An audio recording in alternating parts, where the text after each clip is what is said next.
Guys, I'm so sorry, man. I know it's a Moroccan theme with Jamal being here. I had like so many Moroccan things planned, tagine, dancers. I even had a Moroccan flag, but because of Dubai's traffic, I don't think it's going to make it in time. What do we do? Wait, I have an idea. Man, that was a quick one. How did we get here? Like, gee. Man, I feel Gee, like you look I different. feel like I'm at North Africa dreaming. Flashbacks to Casablanca. Do you know what? Talking about North Africa dreaming though, that was the first time I ever met this dude. Like, it was like 3 years ago. It's from Casablanca to Dubai. I didn't even know who he was. Like, he just walked up to me and he was like, "Hey, Jamal, Rida, CTA. You might have heard the name." I was like, "Nope." But that was a great event, by the way. Talking about a great event, like, gee, that hat. It's just amazing. I love it. I feel like I'm at home in this outfit. But yeah, I think the first time we met was at Dubai World Tour like 2 years ago. I think I was talking with RF, and then you came by and you were like, "Hey, what's up?" And I was like, "Who is this guy?" And the rest is history. So weird, right? How we all ended up in Dubai. And I know we say that all the time, but literally from an event to then meeting him at the World Tour in Dubai 2 years ago to being here right now. And I think, look, you probably need no introduction for the Moroccan community, but now you're in the Middle East, Jamal. For the people that don't know you, CTO at Arsen, former Coburg, CTA, one of the first Moroccan CTAs to come out of Morocco.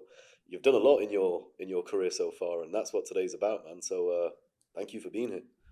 Thank you, guys. Thank you. It's a pleasure to be here with you. I mean, sitting together and spending time together. So we have met, as you mentioned, we have met a couple of times, and it's been like now 2 to 3 years were the first time we have met. And so just maybe it's been a transition to come back here to Dubai. But before we speak about this, maybe I need to speak about my what's up. It's the outfit. You look like the Moroccan, like I am Moroccan. You're like a Moroccan pirate of the Caribbean. Hold it together, guys. I have the look, of Jack Sparrow. That's what I literally was thinking as you were talking. I was like, I don't want to put him off, but he looks like the Moroccan Jack Sparrow, and we look like your henchmen that just got thrown into the scene. Maybe we need to stop this podcast, stop working in Salesforce, and just do a spin-off of like Pirates of Morocco or something. Probably. That would be epic. That would be epic, man. But there's a lot to cover and unravel when it comes to Jamal Rida's career, isn't it? Absolutely. So tell us a bit about yourself, how you, growing up in Morocco, how you got into the Salesforce ecosystem. Everyone's dying to know. So basically, like any Moroccan, most of the Moroccans, I grew up in a family. My father was in the education system. My mother, housewife, she took care of us. And with my brothers and sisters, so I had a normal life, I would say. But during my let's say my childhood and mid years, I was actually inspired. I'm still inspired, but at that time, I had I would say a bond with my father due to the age. I was close to my father in terms of age, and as a person, someone who is a hard worker, someone who he leads by example, someone who is looking for excellence, pushes to the limit, and he leads by nature. So I grow up in an environment where these values, they have been involved in my personality, and this has always been a motivation to do something. It's not just living, but you need to have an objective in your life. And throughout the years, actually at some point, I reached the stage where you go to university, engineering schools, and I picked the path of software engineering. That was the first part, actually.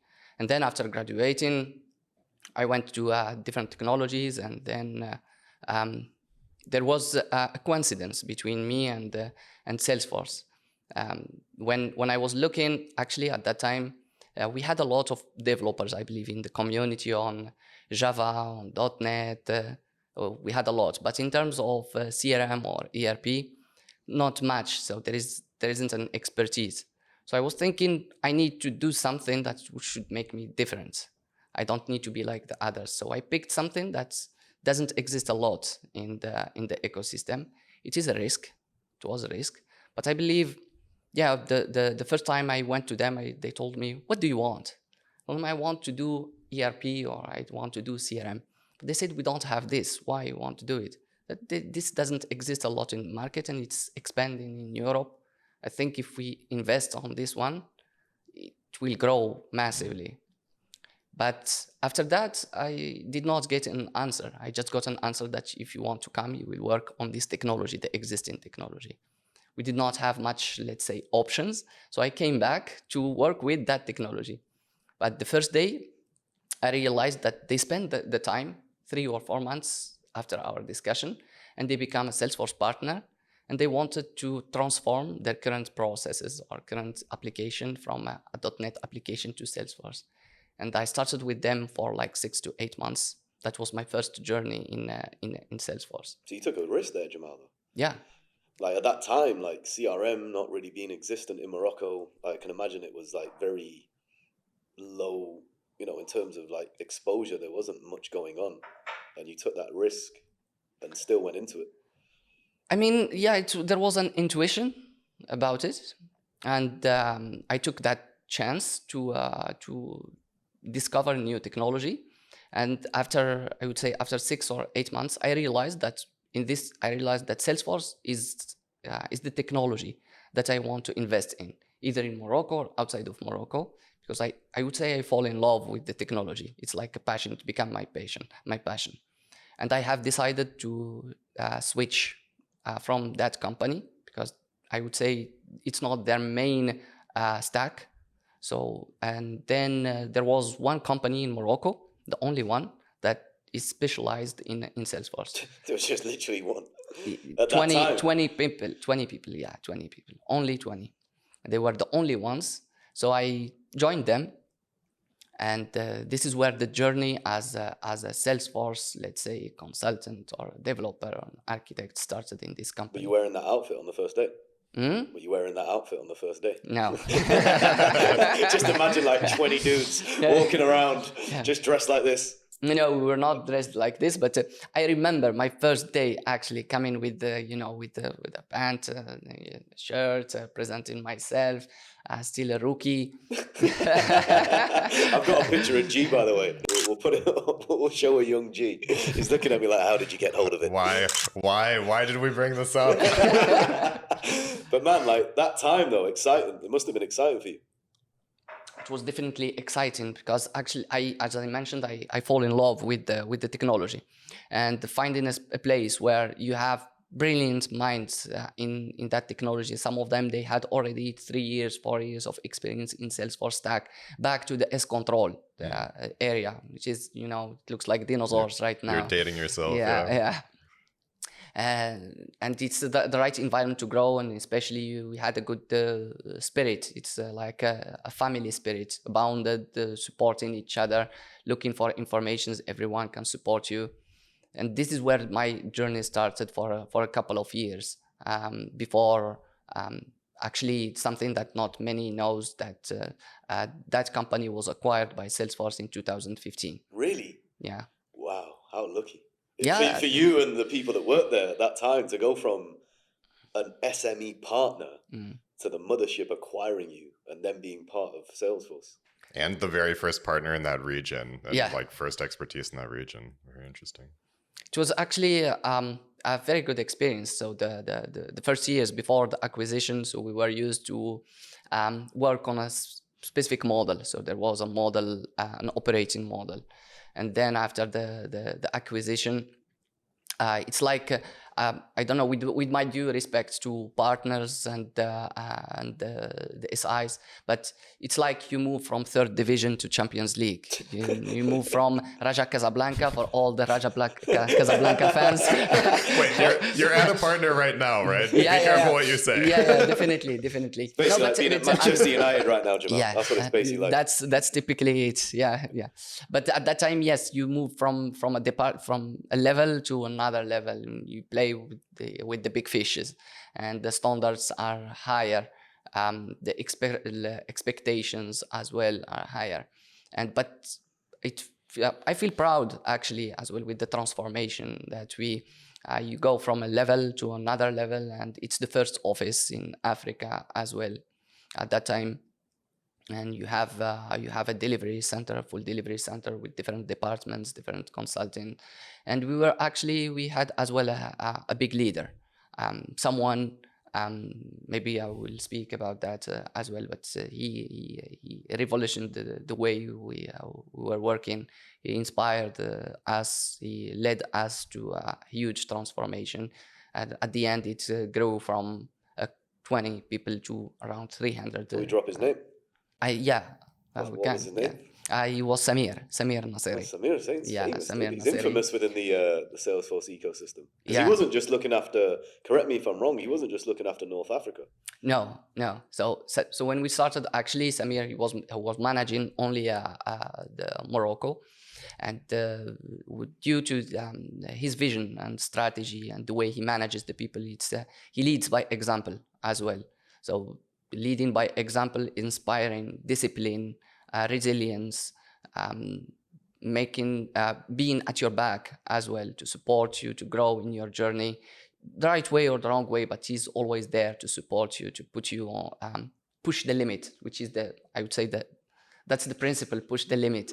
And at the same time, I never failed him down. So I was there to jump out of the cliff, because that's part as You well were loyal, right? Huh? You were loyal. It's the loyalty is good. It's good as well. And at the same time, I believe I had the opportunity to grow and to build new. I would say during your career, you need to have a journey. You need to have a plan for your career, what you need to achieve in different milestones and different steps in your career. If you are doing the same things the same multiple times, means that you are doing something wrong. And during my career or my journey, I always go out of my comfort zone. This is my mojo. I don't want to repeat the same thing twice. I mean, you do it first time, then you do it consistently, and the third time you need to do something else. Otherwise, you get in the monotony and you will not learn. And during the journey, that's one of the things that I've always had the chance to do it because I was supported. And at the same time, I believe it's part of my personality and my character. It must have shaped you as a leader as well, Jamal. Like, I think having someone at that early stage of your career, we talk about it not just in professionalism, but in life, man. Like, having a mentor who teaches you the right way, it embeds behaviors in you that now you're probably using with your team in certain ways, right? And you just don't even know it. Yeah, definitely. So the fact that you speak to people or to someone regularly, and especially if there is an alignment with principles, with values, with character, you feel the harmony. You can start learning faster, taking the things that are most valued for you, and you start using them during your career as well. Yeah, down Makes the path. such a difference, bro. Yeah, I mean, we speak to people in the region, right? And you probably see it as well, G. So many people are shaped by leadership. Whether you work for an SI, Salesforce, an end client, it's leadership. And I think with the Middle East, the thing that I've seen is because there's so many different styles and personalities, it's trying to adapt and conform so everyone's singing off the same hymn sheet. But did that shape you in terms of wanting to become a CTA? Okay, so before we speak about how did this shape me or not, but actually in my life, I would say in my path, I had multiple members who participated into shaping my journey. So as I mentioned, I had different steps or milestones, and at the beginning, maybe he's the first one actually that inspired me literally. Because at the beginning, when you started your journey, you don't know, the CTA is like an objective, right? You need to achieve it. It's a box that you need to tick. But before you reach that, you need to have a couple of milestones that you need to achieve. The first one, I had to look at someone who is knowledgeable. And in the community or in the company itself, I had someone who was a friend, a brother, big brother, who was more experienced. And he was like the one that can kill everything in terms of coding, architecture, One-man army. One-man army. Well, yes, he can do everything. And he was actually it's not about just doing things, but doing it the right way, the best way. And this aligns, let's say, with your character, and you start learning from this person, someone who is knowledgeable, someone who has experience, someone who is committed, accountable.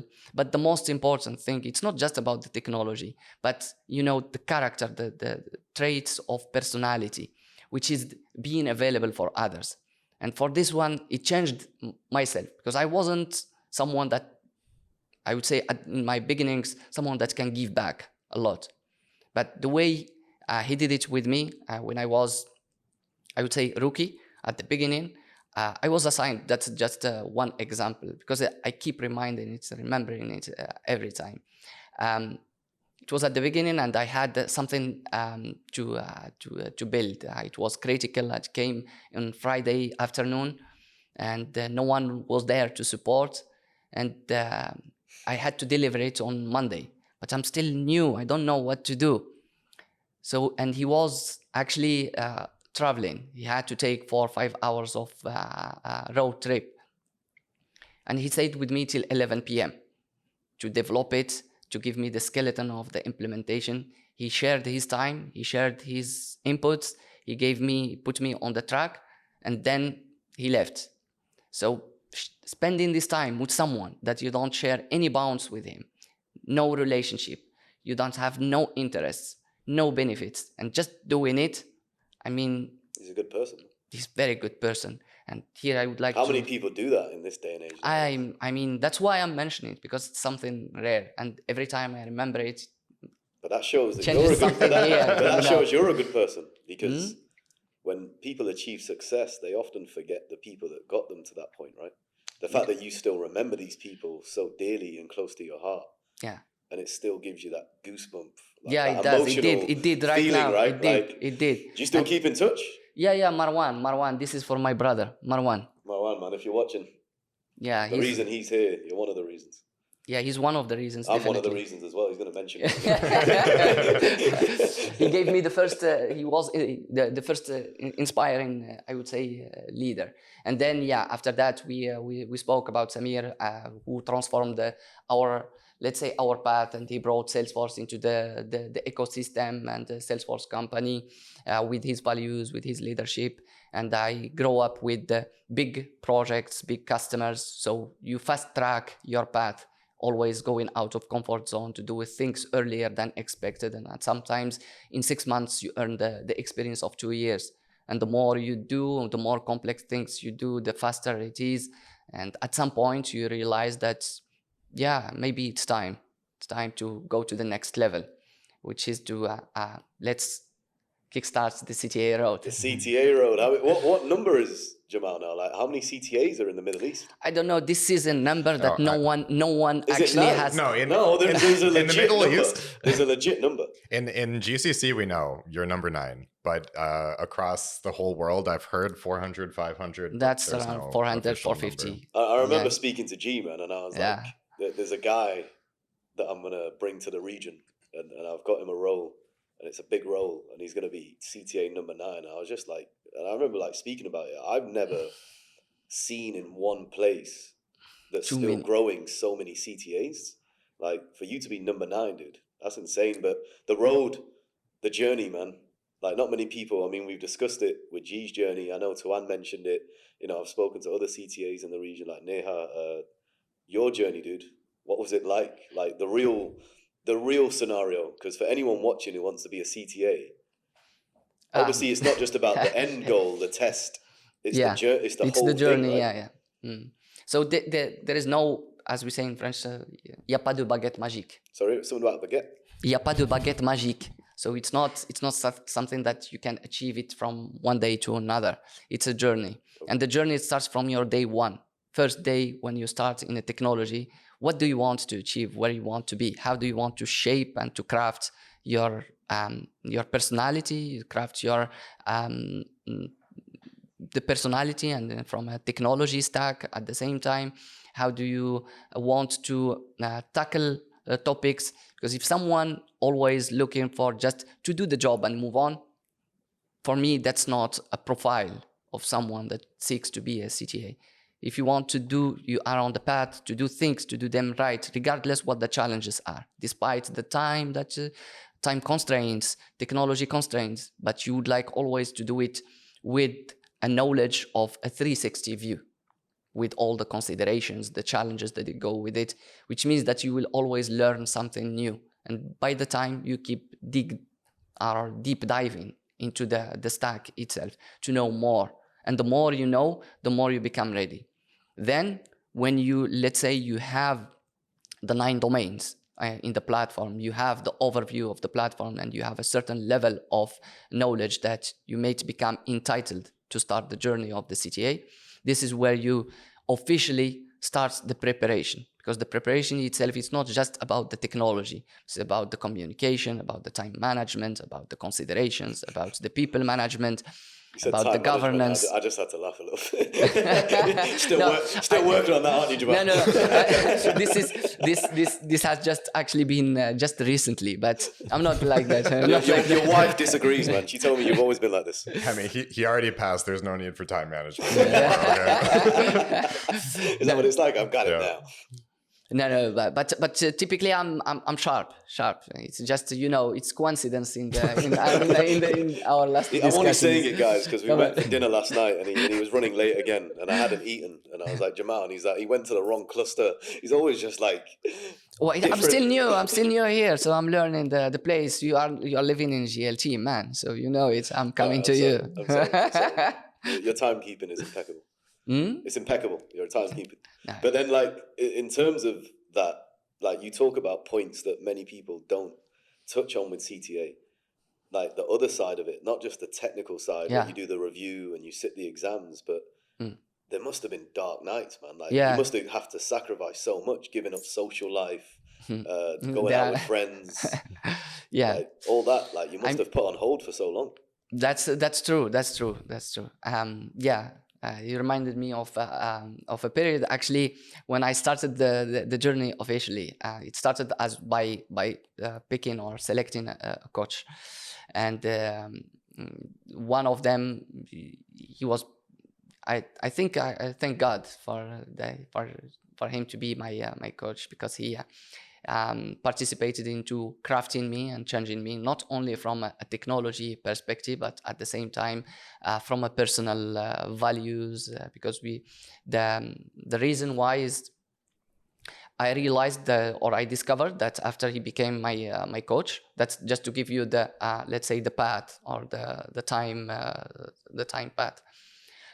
He became my mentor or the coach, and I realized after a few weeks that I got assigned to a program, huge program transformation. He was I would say the lead director architect in that program, and I was assigned as I would say the lead DevOps architect.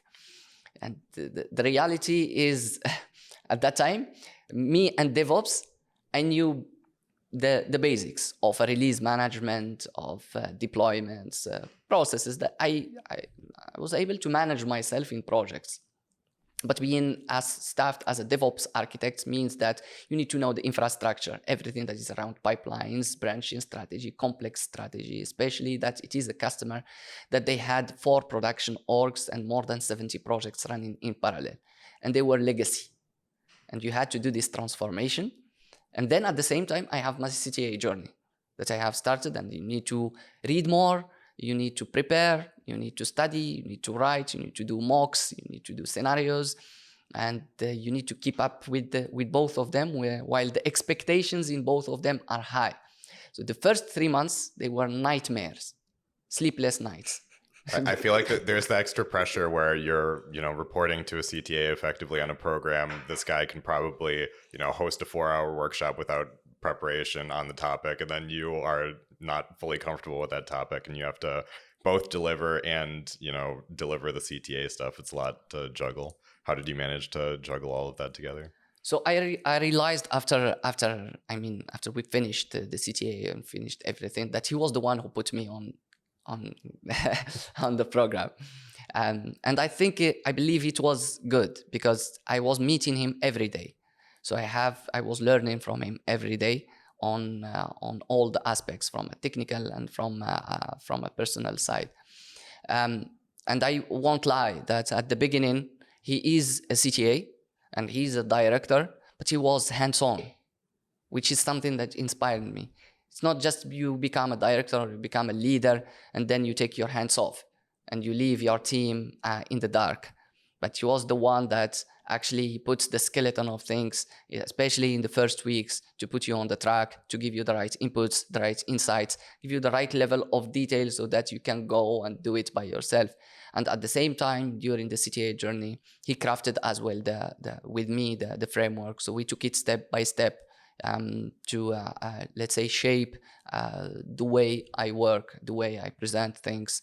And the fact that we were speaking every day, 3 to 4 hours every day, because it was a huge transformation.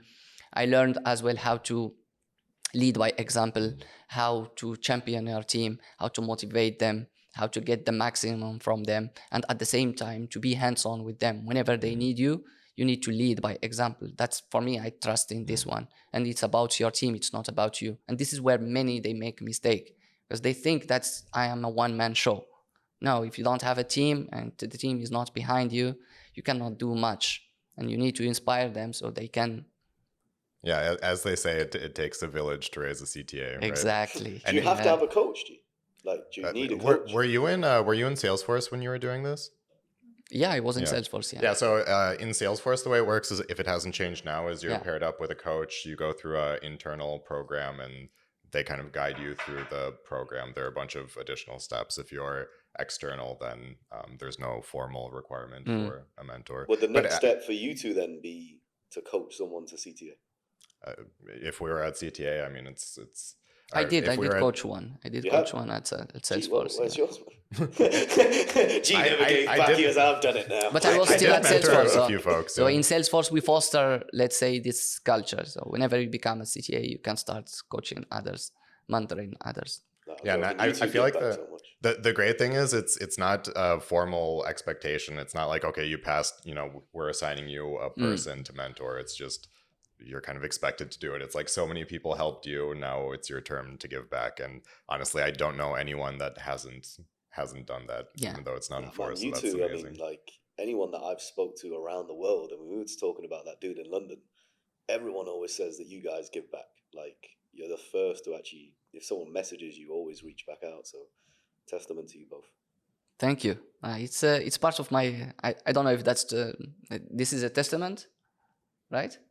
Well, yeah, just like it's a great asset, a great skill to have. The fact that you have that decency, because you get caught up in your own life, and I feel like tech in the Middle East right now is so fast paced. Yeah, we don't have enough hours to even. We were talking about yesterday, right? Like G couldn't even join us for dinner because he's on calls till like 11, 12 o'clock at night, and it's just like to be able to reply to people, and the fact that you two have reached that level shows.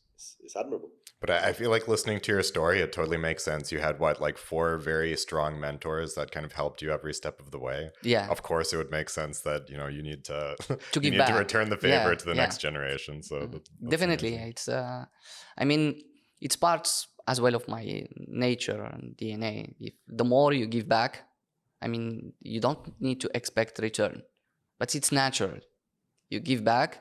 And by nature, you get something, even if you don't expect it.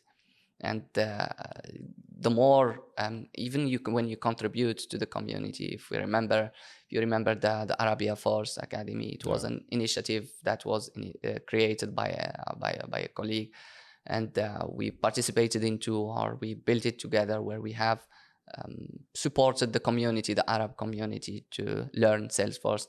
This is an initiative. I mean, giving back to community, helping others to grow. Why not? I mean, if you share knowledge, it's a knowledge. If they know how to use the knowledge, it's up to them. I mean, there are no problems in sharing, because there are some or others that they don't want to share. I mean, that's fine. For me, technology, the more you share, the more you get. It's normal. Can I throw you a curveball on CTA? What would be one thing that you didn't expect as unexpected benefit of doing CTA, like going into it that you just didn't think would happen, and after you passed, you saw that this would happen, and like one unexpected negative or challenge around it? Okay. Yeah, that's a good one. That's a good one. That's a good Jamal's like, why did you ask me that? No, it's a great question. No, it's a great question. It's a great question because it could be something that's not even tech. Because actually, a lot they think. I mean, that when you become a CTA, it's only red carpets. Everything is good, everything is simple. You become a CTA now. Everything is easy, but it's easy to go. I would say it's easy to go to the top, but it's difficult to maintain because you will always need to be in the top. And in order to do that, it takes time from you because it's not about just the technology now. You need to keep the pace with the technology, and at the same time, you need to build or to maintain the leadership aspect where you are more accountable, more responsible on other areas. You need to onboard people, you need to coach people, you need to provide the technical expertise in programs. You need at the same time be in the sales or the pre-sales area. You need to be everywhere. I feel like it's the expectations are super high, and then you need to constantly be meeting them. For me, the hardest part is like the feeling when you're talking to someone more junior and they ask you a question and you can just tell they have the expectation that you are a walking Salesforce dictionary and just can answer everything. Yes. And then it's like, I have no idea. I need to research that. You see the disappointment in their eyes. They're like, wait. I thought you knew everything. No, that's true. That's true. People sometimes they think that you know everything, but we are human. I keep saying it that you cannot know everything. You need to know the right level of detail to architect, to guide, to be the trusted advisor.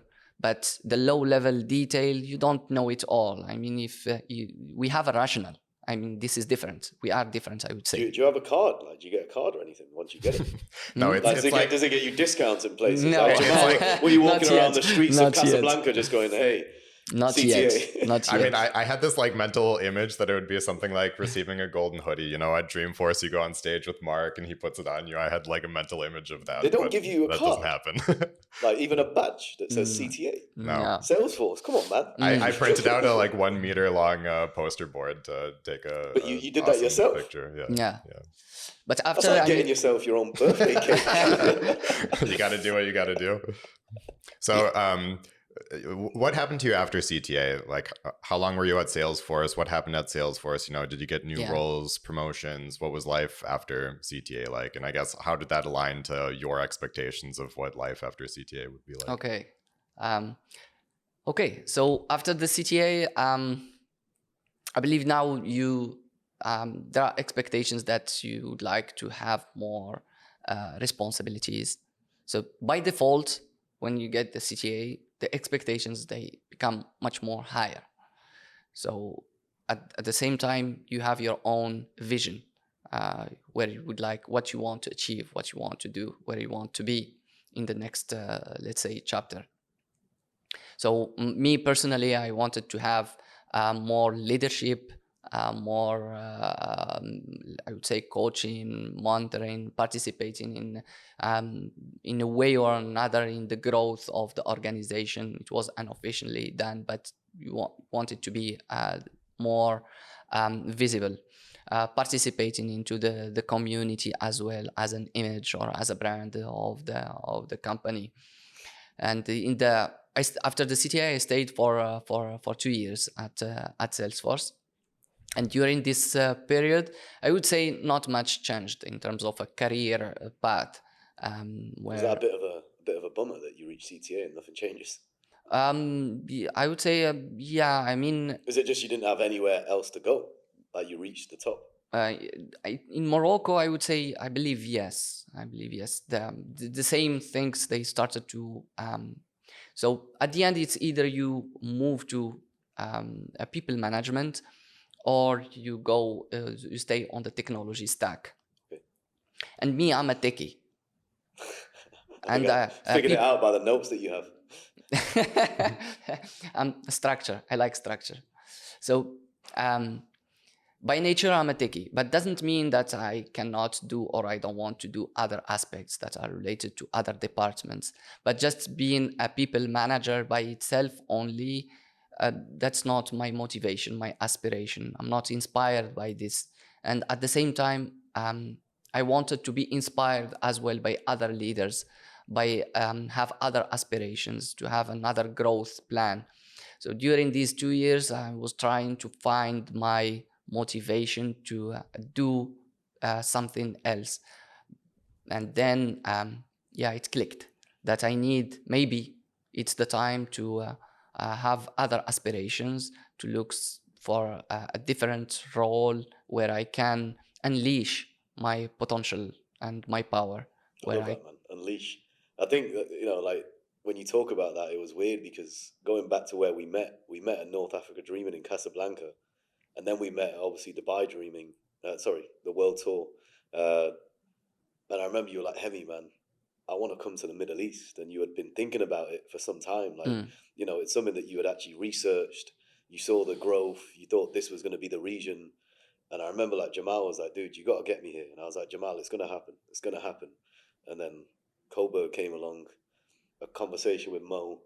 I think it lasted over 2 days, and boom, Definitely. he was the guy. I think Mo at that time had been speaking to, I think, like 10 different CTAs around the world. But then as soon as he spoke to Jamal, within 2 days, he was like, "This is the guy." I mean, based on this conversation, I would be ready to hire him also. But it's crazy how it works out, right? Like if we never met at that event, and we talk about networking and the importance of it, and especially being in Dubai, the fact that you have so many events to go to and putting yourself out there. Like he walked up to me, and from that, it's literally like he's here. Yeah. And so what does the day-to-day life of a CTO look like for you? I mean, is it a mix of techie stuff and people management and sales?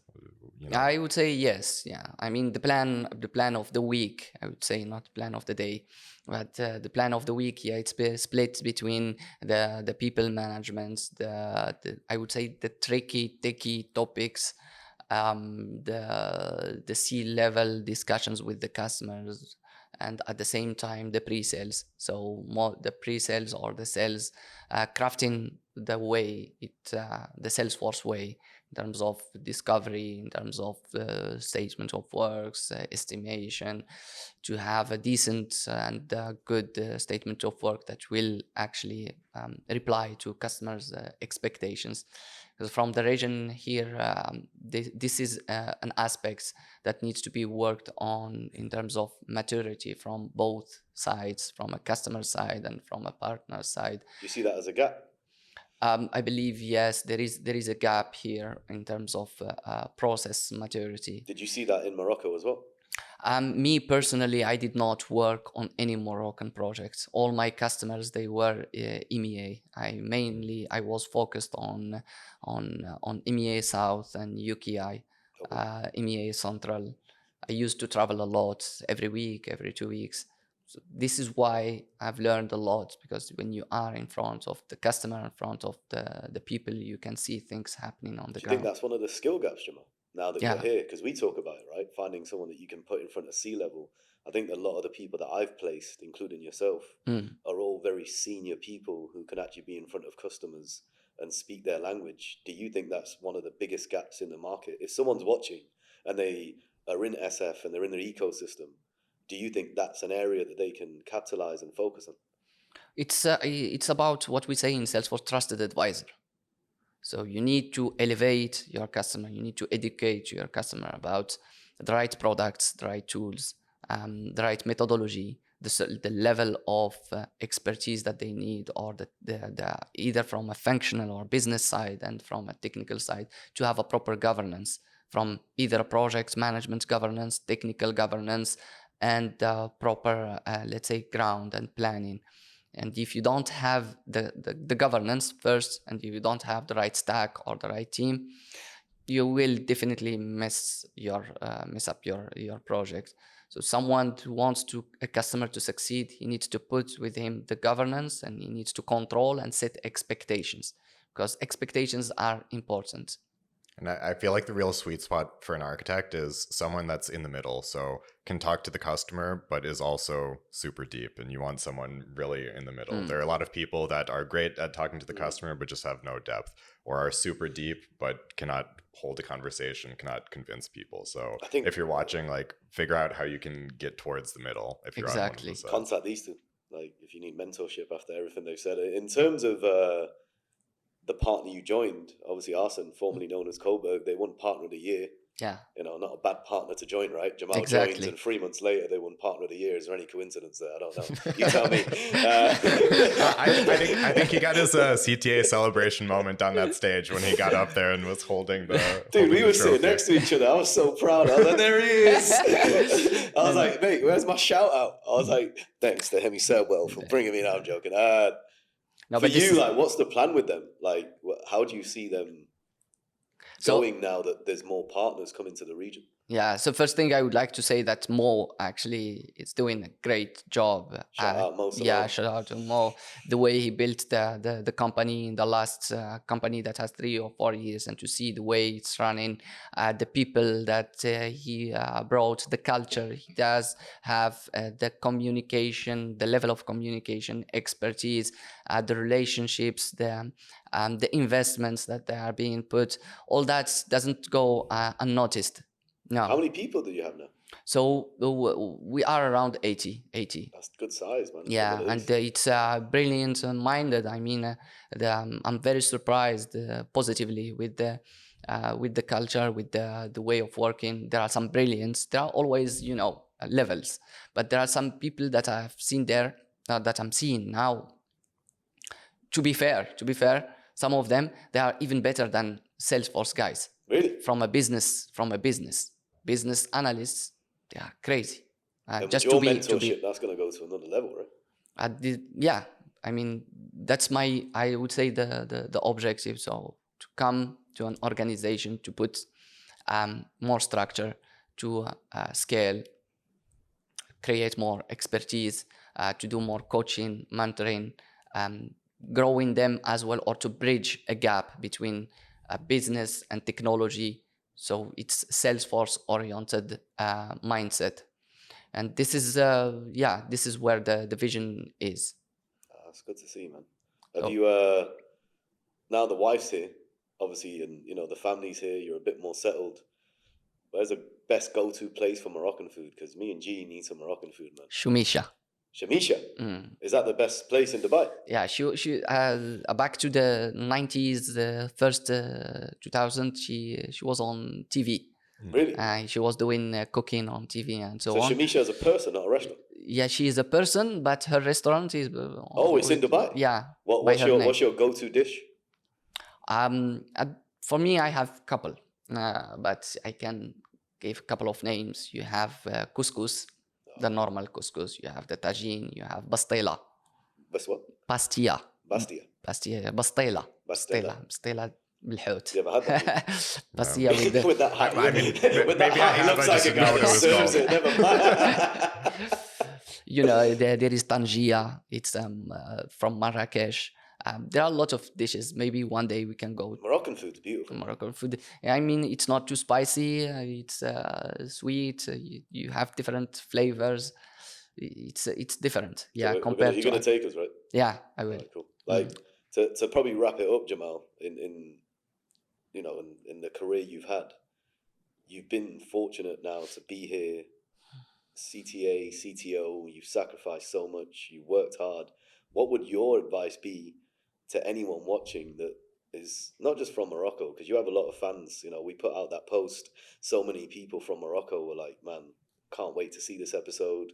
I think you've inspired a lot of people to go down that same road. What would your biggest advice be or learn to anyone? That's a good one. This reminds me of one quote that, especially for the juniors. So don't try. I mean, if the quote, I don't know the exact translation from French to from French, Arabic. It's okay. We'll put the subtitles on it. It's from Arabic to or from French to English, but I'll give you the meaning. If a bee flies more than expected, the wings they burn. So for juniors, don't try to run fast. Don't try to burn steps. You need to take your journey in steps and milestones.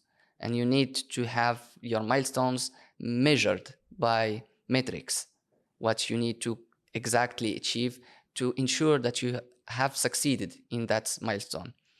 And then you can take it step by step, not try to do everything in a rush and want to achieve. I mean, I want to be a CTA in 3 years. and you don't have experience, you rely only on theory. You need to do it on the field. You need to tick some boxes, and you need to work on all the aspects. It's not just technology, but you need to work on communication. You need to work on your character, personality, time management, governance, architecture, and take it step by step. And here in the region, I mean, there is no space, I believe, to juniors. So if you want to join the region here, you need to have expertise.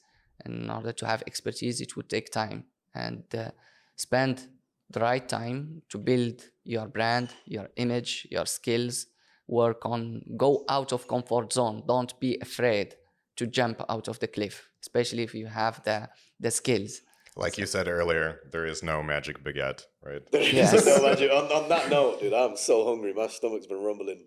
Like, guys, how about we go get some Moroccan food? Let's do it. Yeah, let's do Thanks, it. Jamal. Thank you, you're guys. a legend, man. I'm keeping this, Legend. by the way. And please, Yes, you're of leaving with that course. hat on. Absolutely. Now they are yours. So they were Really? they are Oh, from man, Morocco, thank you. and Thank they you, are brother. original Thank you. for you. Thank you, guys. Thank you. Thank you. Jamal, My you're a pleasure. legend. guys. Thanks for being here. Peace. Peace. Cheers.